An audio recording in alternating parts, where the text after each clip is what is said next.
Genesis chapter 27.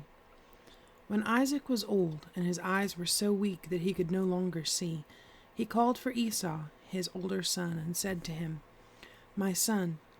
"Here I am," he answered. Isaac said, "I am now an old man and don't know the day of my death. Now then, get your weapons, your quiver and bow, and go out to the open country to hunt some wild game for me. Prepare me the kind of tasty food I like, and bring it to me to eat, so that I may give you my blessing before I die." Now Rebekah was listening as Isaac spoke to his son Esau. When Esau left for the open country to hunt game and bring it back, Rebekah said to her son Jacob, "Look, I overheard your father say to your brother Esau, 'Bring me some game and prepare me some tasty food to eat, so that I may give you my blessing in the presence of the Lord before I die.' Now, my son, listen carefully and do what I tell you. Go out to the flock and bring me 2 choice young goats, so that I can prepare some tasty food for your father, just the way he likes it. Then take it to your father to eat, so that he may give you his blessing before he dies."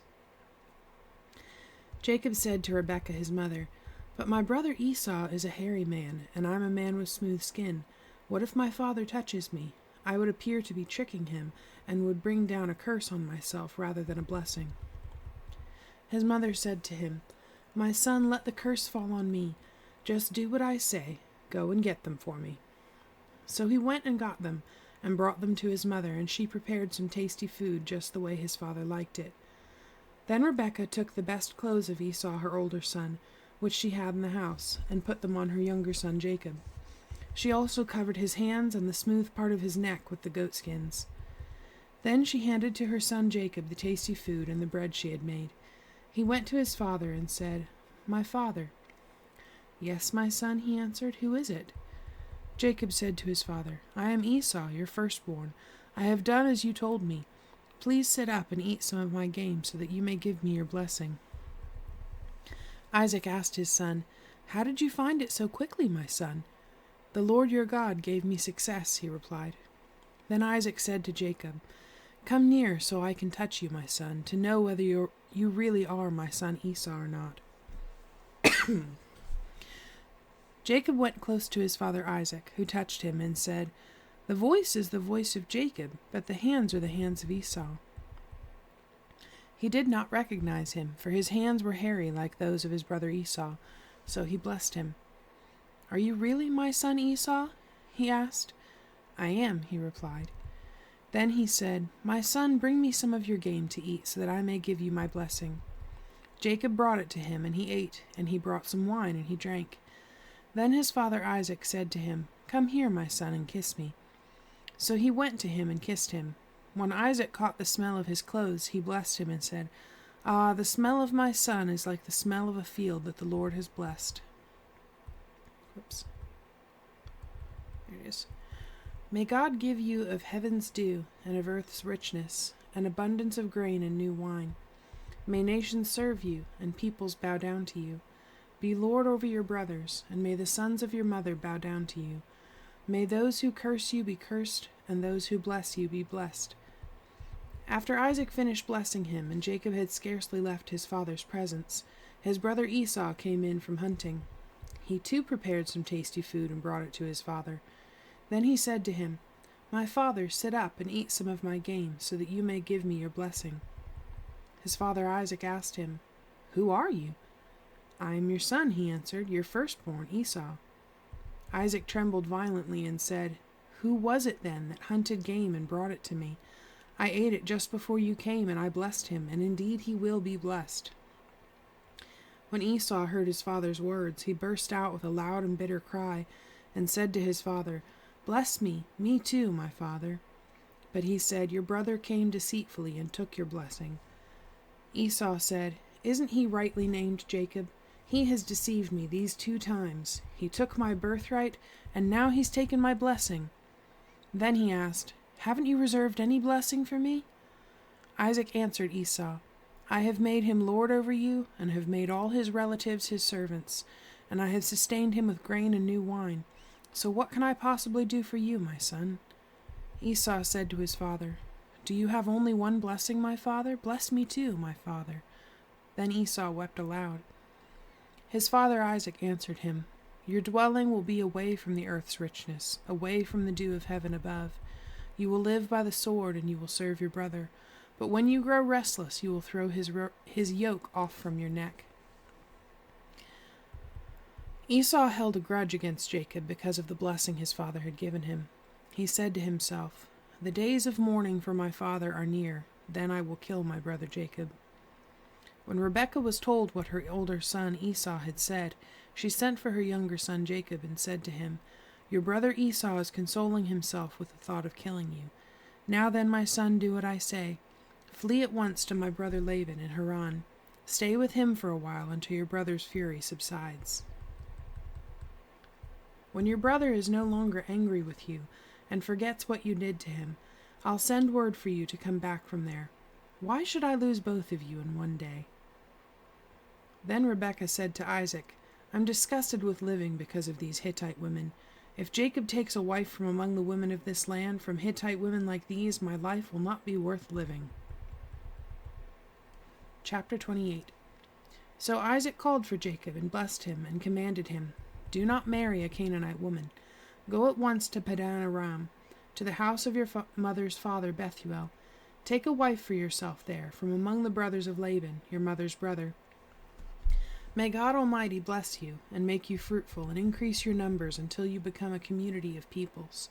May he give you and your descendants the blessing given to Abraham, so that you may take possession of the land where you now live as an alien, the land God gave to Abraham. Then Isaac sent Jacob on his way, and he went to Padan Aram, to Laban, son of Bethuel the Aramean, the brother of Rebekah, who was the mother of Jacob and Esau.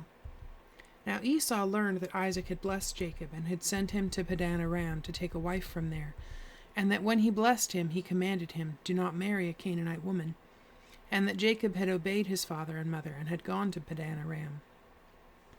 Esau then realized how displeasing the Canaanite women were to his father Isaac. So he went to Ishmael and married Mahalath, the sister of Nebaioth, and daughter of Ishmael son of Abraham, in addition to the wives he already had. Jacob left Beersheba and set out for Haran. When he reached a certain place, he stopped for the night because the sun had set.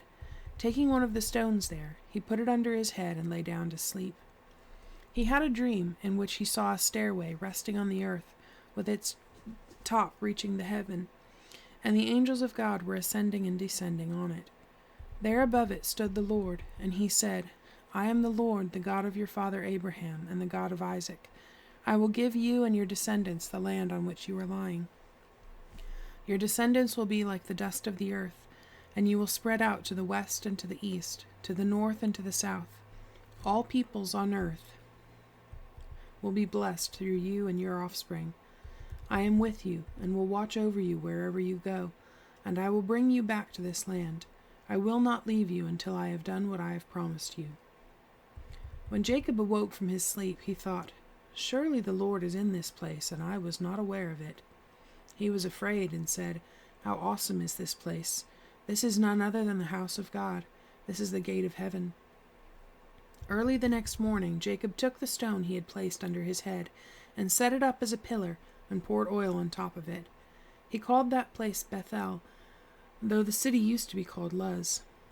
Then Jacob made a vow, saying, If God will be with me and will watch over me on this journey I am taking, and will give me food to eat and clothes to wear, so that I return safely to my father's house, then the Lord will be my God, and this stone that I have set up as a pillar will be God's house, and of all that you give me I will give you 1/10.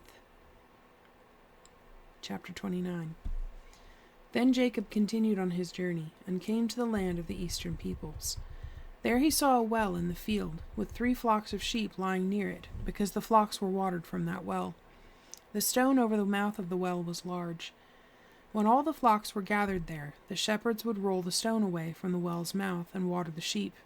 Then they would return the stone to its place over the mouth of the well. Jacob asked the shepherds, My brothers, where are you from?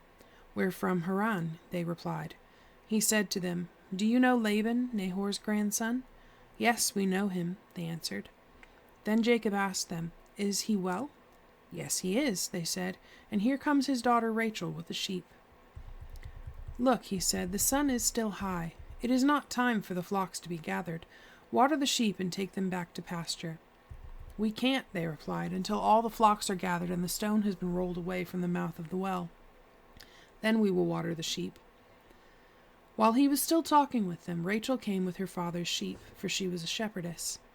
When Jacob saw Rachel, daughter of Laban, his mother's brother, and Laban's sheep, he went over and rolled the stone away from the mouth of the well and watered his uncle's sheep. Then Jacob kissed Rachel and began to weep aloud. He had told Rachel that he was a relative of her father and a son of Rebekah, so she ran and told her father. As soon as Laban heard the news about Jacob, his sister's son, he hurried to meet him. He embraced him and kissed him and brought him into his home, and there Jacob told him all these things. Then Laban said to him, "You are my own flesh and blood."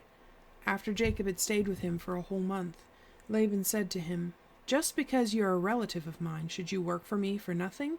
Tell me what your wages should be." Now Laban had 2 daughters. The name of the older was Leah, and the name of the younger was Rachel. Leah had weak eyes, but Rachel was lovely in form and beautiful. Jacob was in love with Rachel and said, "I'll work for you 7 years in return for your younger daughter Rachel." Laban said, "It's better that I give her to you than to some other man. Stay here with me." So Jacob served 7 years to get Rachel, but they seemed like only a few days to him because of his love for her. Then Jacob said to Laban, "Give me my wife. My time is completed, and I want to lie with her." So Laban brought together all the people of the place and gave a feast. But when evening came, he took his daughter Leah and gave her to Jacob, and Jacob lay with her. And Laban gave his servant girl Zilpah to his daughter as her maidservant. When morning came, there was Leah. So Jacob said to Laban, "What is this you have done to me? I served you for Rachel, didn't I? Why have you deceived me?" Laban replied, "It is not our custom here to give the younger daughter in marriage before the older one. Finish this daughter's bridal week, then we will give you the younger one also, in return for another 7 years of work." And Jacob did so. He finished the week with Leah, and then Laban gave him his daughter Rachel to be his wife. Laban gave his servant girl Bilhah to his daughter Rachel as her maidservant. Jacob lay with Rachel also, and he loved Rachel more than Leah, and he worked for Laban another 7 years.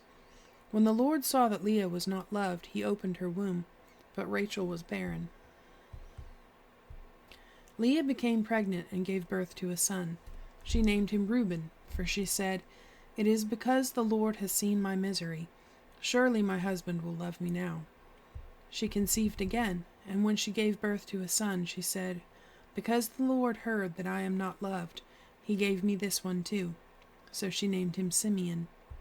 Again she conceived, and when she gave birth to a son, she said, "Now at last my husband will become attached to me, because I have borne him 3 sons. So he was named Levi. She conceived again, and when she gave birth to a son, she said, "This time I will praise the Lord." So she named him Judah. Then she stopped having children.